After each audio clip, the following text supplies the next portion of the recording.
تحياتنا لكل متابعينا ومشاهدينا. أحييكم أجمل تحية. بيسرني اليوم يكون معي صديقي العزيز والمعلق الرياضي المحجوب الزاكي.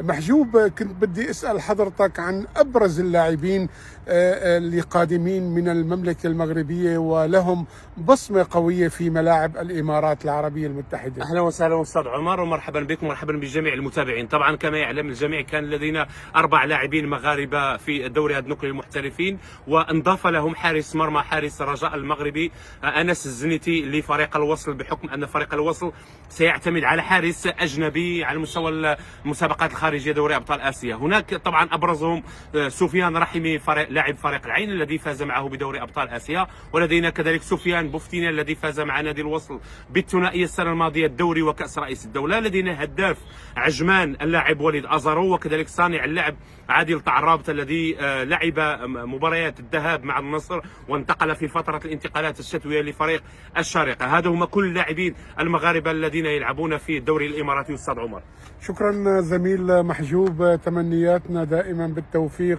للاعبي المغرب الشقيق. شكرا جزيلا، وهذه أجمل تحية مني أنا عمر شريقي المحجوب الزاكي.